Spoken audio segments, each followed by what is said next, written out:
Hello everyone, and welcome to today's webinar. My name's Emma, and I'm a patient ambassador for FH Europe. As well as FH Europe, I'm also a patient ambassador for Heart UK, back in my home country of Britain. Why am I an ambassador?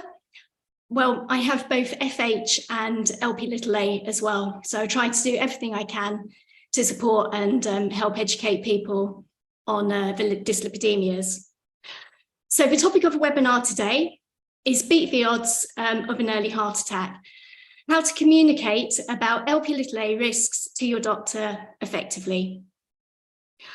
And of course, this takes place on the eve of the LP(a) Awareness Day, which is tomorrow, the 24th of March.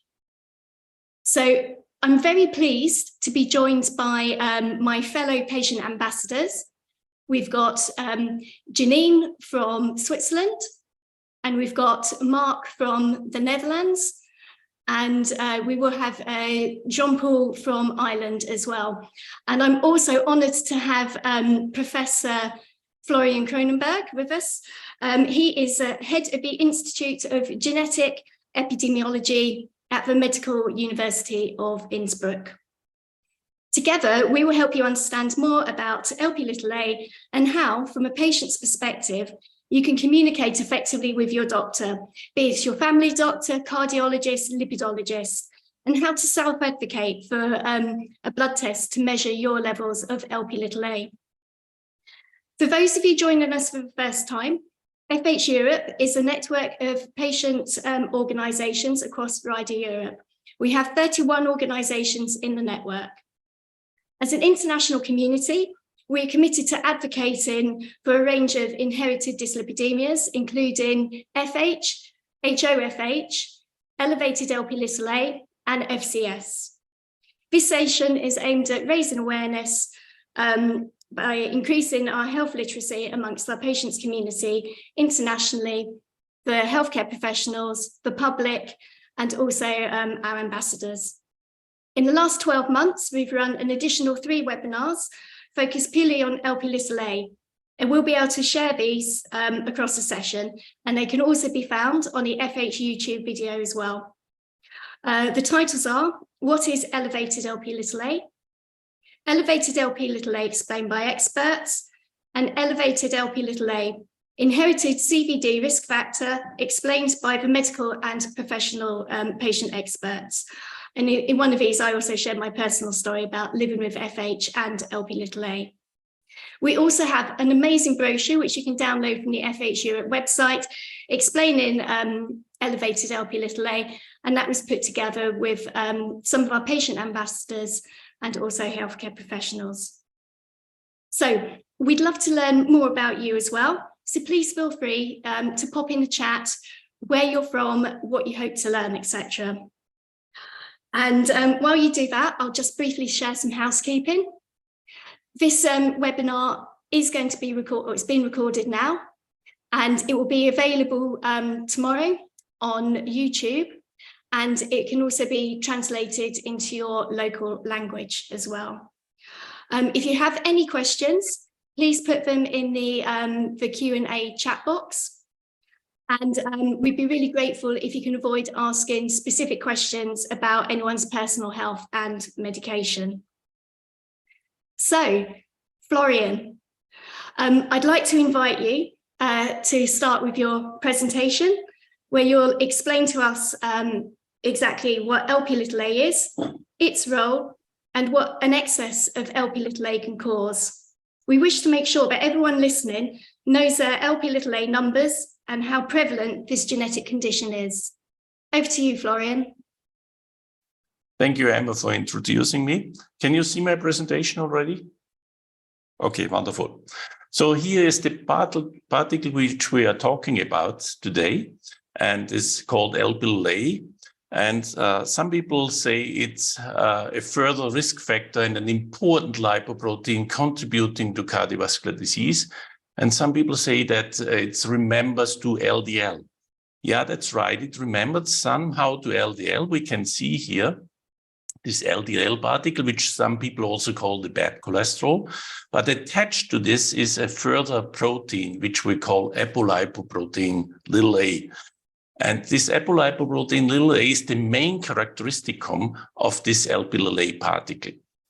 And Lp(a) concentrations are mainly genetically determined. That means Lp(a) runs within a family. And I think that's a very important point, which we will come back also to that later. If you measure Lp(a) and you find out the person has high Lp(a) concentrations, the chances are quite high that you will find in that family also other family members who have high Lp(a) concentrations. So it's an inherited risk factor for cardiovascular disease, which is transmitted to the next generation. So when we look how often can we observe elevated Lp(a) concentrations, we can see that roughly 70% of the general population have Lp(a) concentrations below 30 milligram per deciliter. These concentrations, we assume, are not associated with an increased risk for myocardial infarction or strokes. In roughly 10% of the population, we can see Lp(a) concentration between 30 and 50 milligram per deciliter. And by that, the risk for heart attacks is increased by 30 to 40%. But if fifth person in the world, roughly 20% of the population have Lp(a) concentrations above 50 milligram per deciliter, and by that the risk is increased by 50 to 200%. And as a general rule, the higher the concentration, the higher the risk. And we know that there's one gene mostly important for this high Lp(a) concentration. Therefore, we have very good evidence that these high Lp(a) concentrations are a genetic risk factor for cardiovascular disease. What you can see here below is that I give 2 units here for Lp(a) concentration, and you should always keep in mind that Lp(a) levels are reported in 2 different units. It can be milligram per deciliter, or it can be nanomoles per liter. But when you mention your Lp(a) concentration, please keep always in mind to name also the correct unit where which Lp(a) concentration was measured in your case. So what is the association between high Lp(a) and to which cardiovascular endpoints and outcomes? We have very strong evidence that high Lp(a) concentrations show the strongest associations with myocardial infarctions or heart attacks and aortic valve narrowing or aortic valve stenosis. These are very strong associations. It seems that high Lp(a) concentrations are necessary that this results in stroke or in peripheral arterial disease. Last year, we published a consensus paper. So what does that mean? A consensus paper is a panel of experts who are coming together and find out where they can agree on and what can they recommend to the public. And we recommended in this consensus paper that Lp(a) should be measured at least once in all adults to identify those people with high cardiovascular disease risk. And we also recommended family cascade screening for high Lp(a) concentrations. In that cases where there is a family history of very high Lp(a) or a family history for high cholesterol levels or a family history for heart attacks and strokes. So in that conditions, you always should look at the entire family, what's going on there, whether there are also other persons who have high Lp(a) concentrations. And if you measure in a person or in a patient a high Lp(a) concentration, then you should look at the entire family. And because you can expect that other family members with high Lp(a) concentrations might be detected in that particular family, especially due to the strong inheritance of Lp(a) concentrations. Some points on testing now. So how often should we test for Lp(a)? We can clearly say it's enough to test it once in a lifetime in most of the cases. There are some exceptions, but in most of the cases, one measurement is enough. Is testing already in place in various countries? Yes, test systems are available, but testing is not very common. But it is easy. You have not to be a rocket scientist to test for Lp(a). You can be done together with the standard blood tests for your lipids, like cholesterol or triglyceride levels. So we try to convince physicians to test more often. And here education is very important, because only if medical doctors know about this Lp(a), then they will also measure it in their patient. And an individual person can build a kind of a pressure, point the doctor to the consensus paper or to the Lp(a) brochure of the FH Europe. And then it might work better that you get your Lp(a) tested. The costs are not very expensive, between 5 and 20 euros, but the prices should drop when it becomes a routine test. And in some countries, this is even covered by the health insurance. So how is Lp(a) helpful to get an idea about your personal cardiovascular disease risk? So when we are looking at the person, we usually look at the global risk that person is exposed to. And here, of course, we look first at the treatable traditional risk factors, which cause, let's say, the baseline risk for cardiovascular disease. And this is smoking, this is overweight, high blood pressure, high blood cholesterol, diabetes, physical inactivity, unhealthy diet. So these are all things which we can manage, which we can influence. And this is causing, let's call it, the baseline risk. And if we have a person here who has these many risk factors, of course, the baseline risk for a cardiovascular event is quite high. Let's say in this case here, 25%. So if we have such a person with these many traditional risk factors, of course, we should also measure Lp(a). And depending on the Lp(a) concentration, the risk will increase further. And I explained this a little bit in more detail. When we go to the left side here, we have persons here who have low Lp(a) concentrations. So the added risk which is coming from Lp(a) is quite small. But if we go more to the right here, and if we have a person who has very high Lp(a) concentration, let's say 100 or 150 milligram per deciliter, of course, the risk which is coming from Lp(a) can be quite tremendous. Let's assume we have on the left side here a person who has no traditional risk factors, a very healthy lifestyle. Then the baseline risk is quite low. And if we have, again, the same situation here with the Lp(a) concentrations on the left side here, almost no Lp(a), so the risk which is coming from Lp(a) is quite low. If we go more to the right here, high Lp(a) concentrations add to the risk, but overall, the global risk is still quite low compared to the person here on the right side. Let's come back again to this person who has many traditional risk factors. So the global risk might be underestimated substantially in case of high Lp(a). When we go here to the right side here we have the baseline risk of 25%, and the further big part here with high Lp(a) concentration and high risk by that.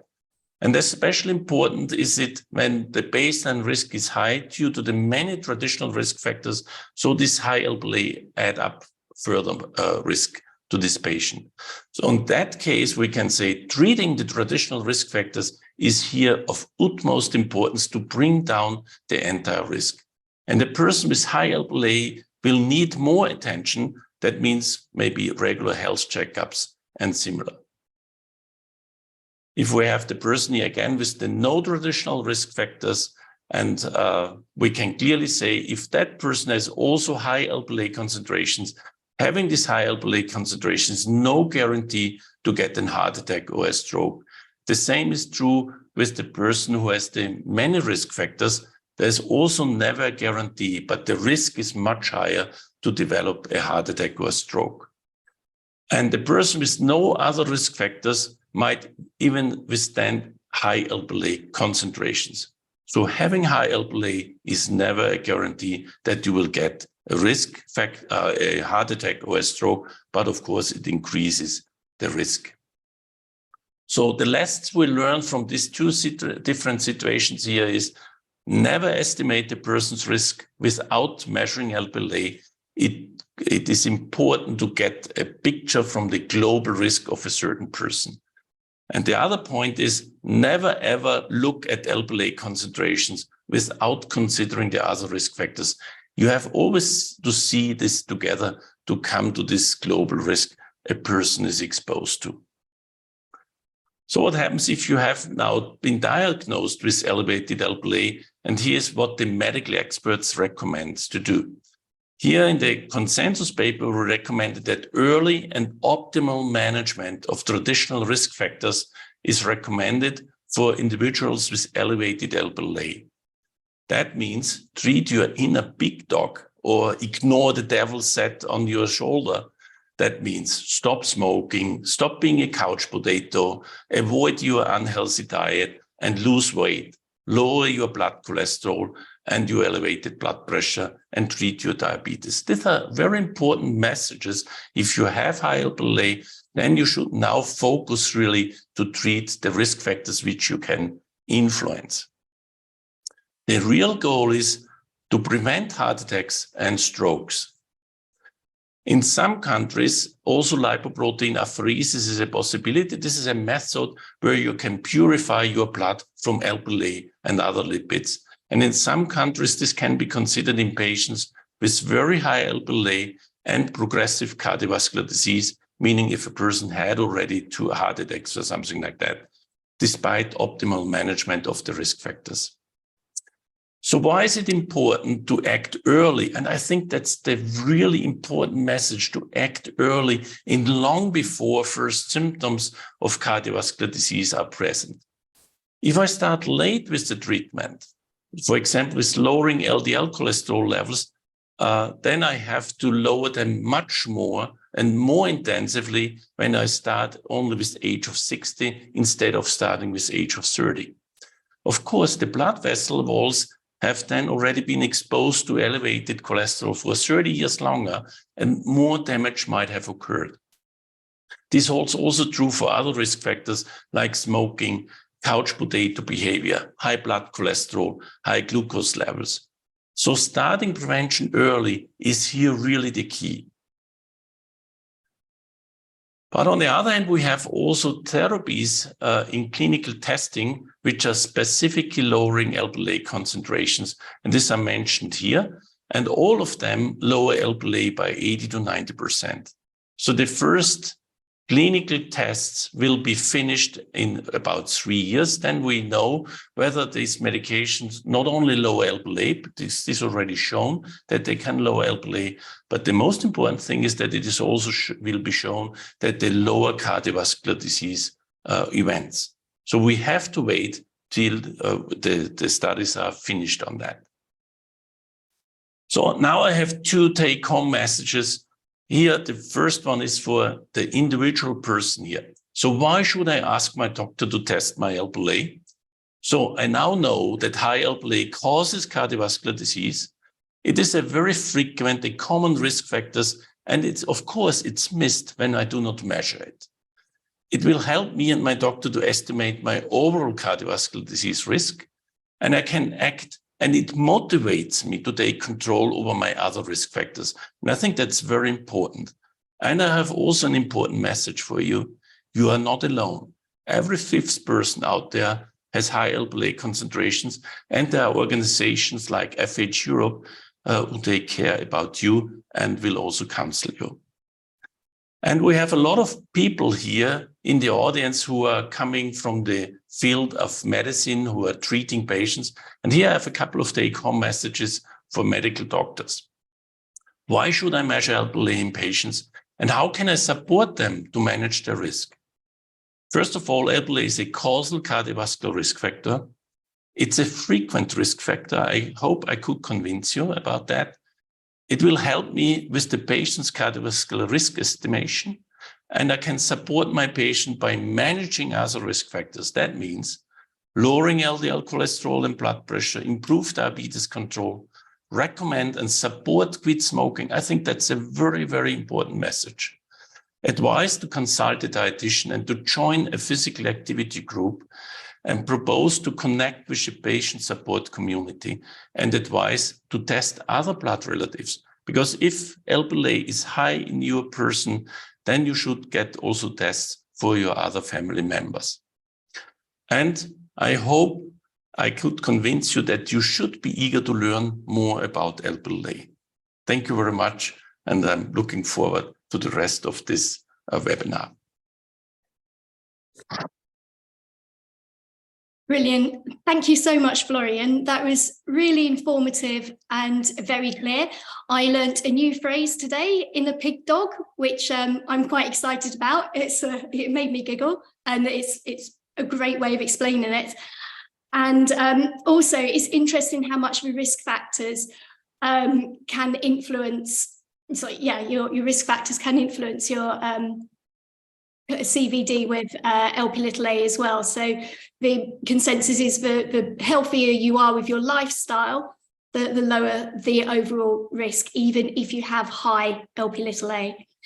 If anyone would like to hear any more of Florian's webinars, he's done some for EAS, I'm sorry. And I think they'll be available, and you should be able to see the links for those shortly. Thank you, Florian. I'd now like to introduce you to Janine. Janine was first diagnosed with atherosclerosis when she was 46, and then diagnosed with Lp(a) 13 years later. So Janine, over to you. Thank you very much, Emma. Hello, I'm Janine from Switzerland. I'm 66 years old. I have elevated Lp(a), and I'm fully enjoying my life. There have, however, been some surprises in my life and quite some misconceptions and cliches. Despite some previous health issues such as asthma as a child, up to the age of 47, I never thought that I could possibly have any cardiovascular risks. Why should I? My LDL cholesterol levels were normal. My blood pressure was fine, even on the lower side. I was leading a healthy life, no smoking, very little alcohol, moderate sports, healthy diet, normal weight. Well, yes, my father had died of a heart attack. But then I was a woman and not a manager with a stressful job, was I? So my first cliche or misconception was that. Today, I also know that my father must have had elevated Lp(a). Otherwise, I wouldn't have got it. Looking at your family history, direct blood relatives, as we've just heard, such as parents, grandparents, siblings, and your own children, is the first indication of a genetic risk factor.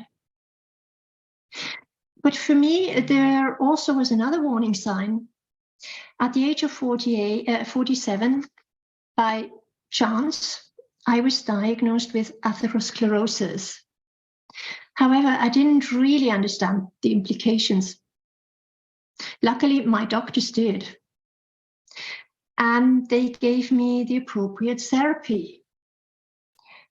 High dosage statins to reduce my, as such, normal LDL to a very low level. Unfortunately, I didn't follow this therapy for very long. And my elevated Lp(a), which I wasn't aware of at the time, continued to accelerate the process of clogging up my arteries. Until 13 years later, at the age of 60, they had accumulated so much blockage that I had to be rushed into hospital for a 4-fold emergency bypass operation to save my life. I was very lucky. After that, I had my Lp(a) tested. It turned out that it wasn't in the very high risk area marked red in Professor Cronenberg's slide, but in the yellow area, which indicates a risk increase of 30 to 40%. However, it was enough for me to have a narrow escape. I'm saying that because although high Lp(a) is no guarantee to get a cardiovascular event, as Professor Cronenberg quite rightly said, but there is sufficient indication that there is a causality and that even with a slightly elevated Lp(a) level, you can end up dying early if it isn't diagnosed and treated in time. Since my operation, I am religiously following my lipid specialist's advice to reduce all my risk factors, but in particular, the most decisive one in my case, that is keeping my LDL at an extremely low level, using high dosage statins and to reach the required LDL level, also injections twice a month called PCSK9 inhibitors. The good news is that I have been told recently that my 4 bypasses are still in perfect condition after more than 5 years. Well, that's nice. But of course, the rest of my arteries are still not splendid. And if I had started earlier, well, no need to explain more. As we've just heard, the earlier the better. Now, you may say, why on earth didn't you follow your doctor's advice in the first place? Good question. Well, in fact, I did. But in the meantime, I had moved, and my new doctors were not aware of my high cardiovascular risk. So after being told repeatedly that given my LDL levels were normal, I didn't have to take such high dosage of statins, I finally reduced them to a level which, with hindsight, hardly had any preventive effect anymore. That was my misconception number 2. My lack of understanding and information prevented me from asking the right questions. What's my personal conclusion from this? As a patient, I should have taken responsibility, get information from reliable sources, maybe asking my previous doctor why he had prescribed this high statin therapy in the first place, and discussed my personal condition as an informed patient with my new doctors. I'm sure they would have been more than open to my concerns and taken them seriously. This is probably also a reason why so many healthcare professions are currently following the latest information on Lp(a), as this topic is becoming more known among doctors and the general public. So my question for you is, why not find out about your personal risk, especially if you have cardiovascular incidents in your family, and do something about them, given that you only need to have one simple, inexpensive blood test once in your lifetime, or in the case of women, possibly twice because of hormonal changes due to menopause. So why not ask for this simple blood test in order to find out if and to what extent you are at risk, knowing that you can in most cases take simple and inexpensive preventive measures? The earlier the better. To quote Professor Cronenberg again, as atherosclerosis is cumulative and progressive, it adds up over the years. Thank you for your attention.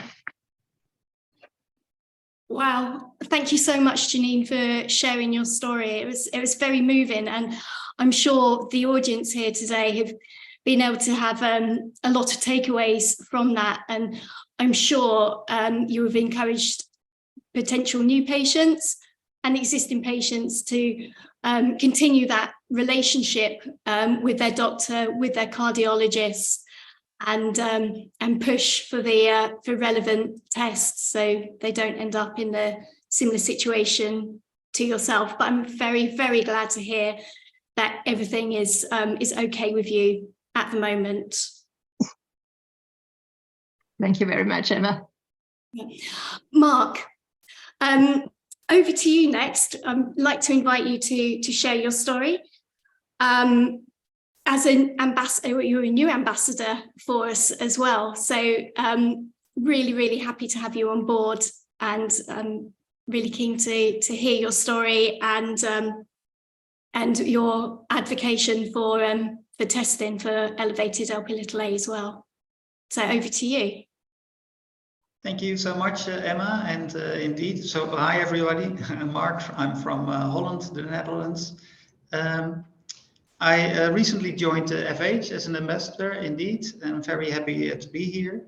And in order to tell you why Lp(a) is of importance for me and my family, I would like to share my experience on this matter or subject, which actually started 9 years ago when I was at the age of 39, and I was living an active way of life. I was part of a social family together with my wife Manon and 3 kids who were at that time at the age of 7, 9 and 11, 3 wonderful daughters. And all of a sudden, really out of the blue, I suffered from a heart attack without having any of the most common symptoms of a heart attack, like chest pains or whatsoever. Another thing which did not match was my profile. My profile did not match a profile of a general heart patient. I was young at age, my cholesterol levels were fine. I never smoked a cigarette in my life. I didn't have any overweight, so the profile did not match at all. And those things, together with the results of CT scan, which was performed, that showed actually no abnormalities, excuse me. So the doctors actually concluded that the heart attack was a matter of bad luck, an incident. And they advised me to start revalidation in order to pick up general life again. This felt a little bit strange, and of course I had all kinds of questions with what could have been the cause of this. So because of that, I went for a second opinion to a different hospital. And their cardiologist performed catheterization surgery. And during that surgery, they discovered that all 4 of my coronary arteries, difficult word, were blocked for over 99%. And open heart surgery was needed and fast because the risk was enormous. And that alone was, of course, of huge impact for me, but also for my family, direct family, my surroundings, because this was really an alarming situation.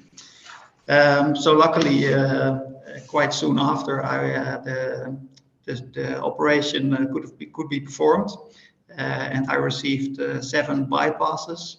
And also the doctors did an observation during the surgery, and they discovered that over my heart, certain veins were located, which were, as they described it, natural bypasses, which did not belong on my heart. And they said that tells us that your heart is already having issues for at least 10 years or so.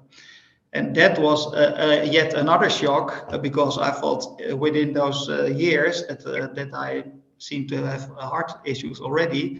I ran marathons, I did all kinds of strange things, which I thought then were quite normal, and I was fit enough to do so. But now I was really doubting if how high the risks were during those occasions. So that was another shock. After a long revalidation traject, I became well again, but not for a very long period, because after 3 years I again suffered a heart attack, which then was repaired by use of a stent. But then I was 43 years old, 7 bypasses, 1 stent, 2 heart attacks, and I did not have a clue on what caused this. And that was really frustrating to me. So then luckily, via a colleague, she said you have to go to a vascular specialist in Amsterdam. And that was really a blessing because pretty soon after I've met this doctor, he was able to tell me that the root cause probably was high levels of Lp(a), which were diagnosed for me. And shortly after also, just like Dr. Kronenberg just mentioned, we did family testing on Lp(a). And the youngest two of my daughters were also diagnosed with high levels. So yeah, as of then, yeah, we started, of course, we were already living quite healthy, being part of a young family, but we increased that level to changing the way of life, changing the diet you follow, all kinds of things, really being actively involved with reducing the risks, also because in the Netherlands there's no medicine on the market yet in order to lower the Lp(a) levels. So at the moment we are doing fine. But let's see, and we live as healthy as possible. But in case we were tested earlier, or I was tested earlier on Lp(a), I think I could have adapted my lifestyle way earlier, and really would have reduced the risks by far, and hopefully, the shock and the impact also of this surgery could have been far less. I think a lot of, for what I've been through, I must say, it took me quite some years, but now I am at some kind of ease of peace with the whole situation. But that took me really a long period of time. And I think that could be prevented if in the Netherlands there was some kind of testing and I was diagnosed with Lp(a) sooner. So I'm on one hand happy that my children are aware at a young age. Of course, I wished otherwise for them, but I think this will make a huge difference for their risks and chances in the future. But this situation is exactly why Lp(a) is of importance for me and my family. Thank you so much for sharing, Marc. And I'm sorry that you had so many surgeries in this process, but very glad to hear that your children, you know, that, yes, they've got elevated Lp(a), but it's been found out early. So hopefully, and going forward, as Professor Kronenberg mentioned, there's new therapies, new treatments, you know, coming out in the future. So hopefully that will benefit them. Florian, as a healthcare professional, are you able to suggest any forms of best practice for the public to help them advocate for Lp(a) tests if they're concerned due to family history, for example? Yeah, I think we have already heard from our two ambassadors that it's very important to make the diagnosis early. Yeah, we have heard that if I would have get tested earlier, I would have somehow managed or arranged my lifestyle and all these things in a different way. And I think this is really an important message which advocates for the situation to measure Lp(a) very early. So I think we have to distinguish here two different situations. If you have already suffered from a heart attack or a stroke, in that case, you would like to get an explanation why this has happened. This can have an influence on your treatment plan, for example, that when you have high Lp(a) concentrations, then you have really to bring down the LDL as low as possible to treat your blood pressure, all the things I have mentioned before. If you have already experienced 2 attacks, for example, in some countries you might even qualify for lipidapheresis. So this is the one situation where already kind of a tragedy has occurred. But if you have not experienced a heart attack till now or a stroke, you can argue to get the test, it is a clear recommendation from many societies in many countries. It is based on a solid ground how strong Lp(a) is involved in cardiovascular disease development. It belongs to the estimation of your personal global risk. Nowadays, everybody is talking about personalized health care, individualized medicine. And here the situation starts already when I would like to figure out what risk is a person exposed to, not waiting till something has happened. If heart attacks or stroke are running in your family, Lp(a) might be an important suspect. This argues fully for the situation that you get an Lp(a) test. In case your Lp(a) is high, the treatment of other risk factors might become even more important, as I mentioned before, even a more pronounced lowering of your LDL. And this speaks all for measurement of Lp(a) early in life. It might encourage you to follow the doctor's advices more closely, and I'm sure your doctor will appreciate that when you say, I would like to have an Lp(a) test because I would like to follow your advice, depending what is coming out from this testing. It might be that you will need closer follow-up examinations, and it might impact your family members. Get your family members tested when high Lp(a) is discovered in your case. And very important, and we heard this from these two important stories, start early prevention is here, once again, a real important key factor. And of course, if it turns out that your Lp(a) is low, then you can be relaxed, at least from that side. So you have not to care more about your Lp(a), because if you measure it once and your Lp(a) is, for example, 5 or 10 milligram per deciliter, you are fine. Yeah, you can be relaxed. But don't forget about your other risk factors. They have, of course, to be treated to bring down your global risk. If someone argues, why should I measure it if you cannot change it? A doctor is also looking at the age of a patient or whether it's a man or a woman, but both cannot be changed. But nevertheless, they're important when you look at the global risk of a person. And I have a personal advice for you. If a doctor is arguing, why should I measure Lp(a) in your case?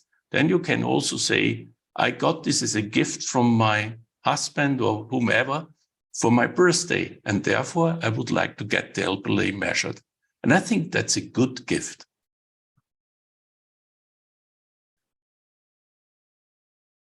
Some really, really good advice there, Florian. Thank you so much. And I'm sure our audience listening will have absorbed that and found it very, very helpful. Thank you. You're welcome. I'd now like to turn to our ambassador, John Paul. You've been advocating for testing for elevated Lp(a) now for a number of years based on your own experience. I'd be really grateful if you can tell us about the challenges that the general public faces when it comes to testing for Lp(a) and the interactions they may find themselves in a doctor's practice. You've been supporting the development of some awareness activities for FHU, including the wonderful patient support brochure. Over to you, JP. Okay, thank you, Emma, and thank you for all the contributors so far. Yeah, so, I've got a bit of a backstory on Lp(a). The rapid update for people is that I found out just in the nick of time. Could have gone the other way, but didn't. Fortunately, I have been stented and I've had a heart bypass and I have regular apheresis every fortnight. I go tomorrow morning for mine by way of example. My journey through all of this, I had a mild discomfort in my chest when I was in sort of 46, 47. Was seen to be some form of muscle pull, but But the reality is, and what I want to focus on today is not so much my story, but more around the general piece, to your point, Emma.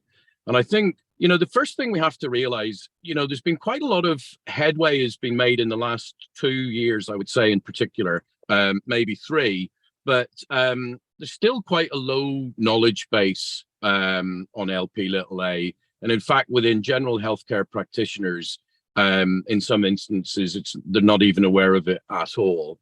So there's quite a lot of advocacy, there's quite a lot of publicity, there's quite a lot of research papers, quite a lot of social media action, and of course, days like, or the webinars like we're on at the moment, and webinars generally. Our colleagues at the FH Foundation are doing a lot of work generally, and again this week, and obviously World LPA Awareness Day tomorrow. But the reality is that even with all of that good work going on at the business end of diagnosing and finding these activities out, at the business end of finding these sort of things out, it's still very difficult to find a healthcare entry to the healthcare system where people actually know what LP(a) is. So combined with that, you know, and again, in the last couple of years, there's some good signs of hopefulness in terms of advanced testing of various potential treatments. There's still a bit of a lack of motivation to test because there's some reimbursement kind of issues associated with that in some countries. And again, you know, the efficacy and the methods for treatment aren't there. So a lot of the healthcare practitioners basically think there's not a lot of point in testing for this, because even if we find out it's there, what can we do? So there's a bit of a communications piece has to be done on that. And as I say, there's some positive messages coming through in terms of fairly short, you know, in the short term, treatments that will be addressing that.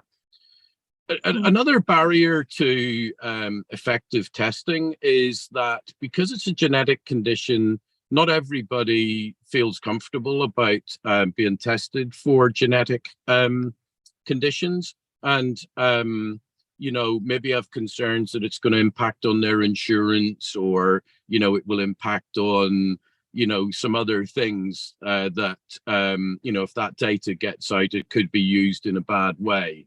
And again, I think that's an education piece, because you know, the reality is that the world's moving forward, and I think it's one of the things that COVID's taught us is that, you know, there are you know, a range of benefits in finding these things out early and putting preventive action in place, and actually mitigating risk is something that insurers should be positive at seeing, and it takes some advocacy on that front from a range of different bodies to make sure that, you know, insurers are looking at risk in an appropriate manner and have the right information and facts to bear. So that's a barrier.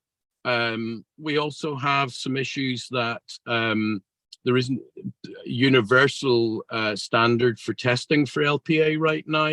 There's a recommended best practice, which is to measure it in nanomoles per liter, but a lot of labs test in milligrams per deciliter or milligrams per liter.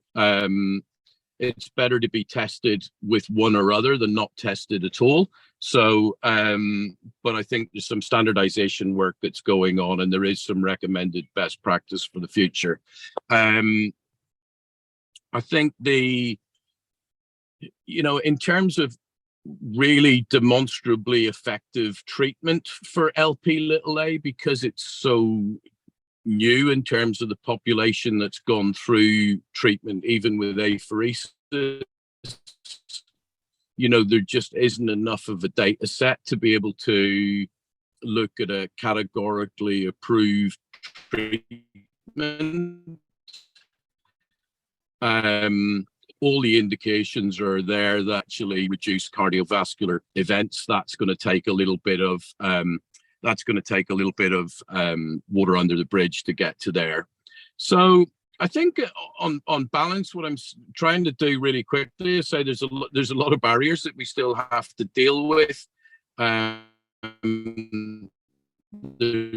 a lack of understanding that I'm just going to interject here. it is inherited, but it's not necessarily a given that it's 50-50. It's a bit more complicated than that. And really my punchline, I think, for the group today is that, Right. I'm going to just interject here now, because I think we're losing JP due to his signal, unfortunately. But I'd just like to thank our panelists for their contributions. They've been absolutely fantastic. We've also had a couple of questions come in the chat, but I'd like to pose to Florian, please, if that's okay for you to answer. One question is, why is Lp(a) not included in the Q risk calculation yet?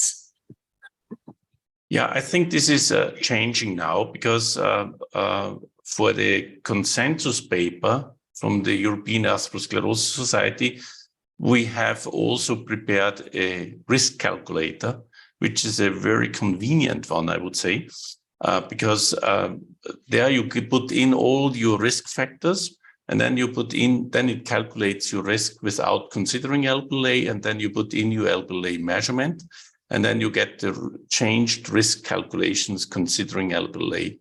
And what is also very fantastic, you can also see what happens if you now lower your LDL from that time on for the rest of your life.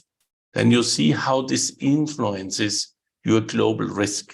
And that can show you clearly, if you lower LDL, for example, by 30 milligram per deciliter, then you can bring down your risk dramatically. And I think that's a very important message to show a patient, for example, that he or she can do something about it by treating the other risk factors. But the classical risk calculators do not include Lp(a) till now, but this one is a calculator which includes it. And I think we can send it out also to the participants of this webinar, the address, and especially the people who are working as medical doctors, they should use it to calculate the risk for the patient. Thank you, Florian. Another question, and forgive me, the person who wrote this, just in case I've got it slightly incorrect. So how can we look at eliminating Lp(a) syndromes from the over 200 long COVID symptoms, and how to simplify that as much as possible? Because I guess there might be some crossover, and I personally do have long COVID as well, actually. So I know that I understand that having Lp(a) could possibly increase your chances of long COVID. I'm not sure if I'm interpreting that question right, so I apologise to the person who wrote that if I've got it a bit wrong. I think I try to figure out what the person probably have meant. We published maybe 2 years ago a paper where we have seen if someone gets COVID and has high Lp(a) concentrations, then the risk for cardiovascular events is increasing further compared to a person who has the same Lp(a) concentration but no COVID infection. But whether it has something to do with long COVID, I'm not aware of any data which shows that very clearly. We know if you have high Lp(a), get a COVID infection, then your risk for a heart attack is even higher. But for long COVID, we do not know. I do not know any data on that. Okay, thank you, Florian. Okay, I'm not sure if there are any, if any of the panelists have seen any other questions in the box. If not, I would like to draw this webinar towards a close. I would very much like to thank Janine, Marc, John Paul, and of course Florian for sharing their personal stories and their support. And I hope everyone has found this webinar very, very helpful. At the end of the webinar, when you leave, a brief survey will pop up. We'd be very, very appreciative if you wouldn't mind completing that for us. Tomorrow, of course, is LP(a) Awareness Day. So you'll be able to find us on social media as #FindLPA and #LPA Awareness Day. And please feel free to like, share, and comment to help reach as many people as we can to help save more lives. Thank you once again for everyone attending, and you'll be able to find this, as said, tomorrow on the FH Europe YouTube channel.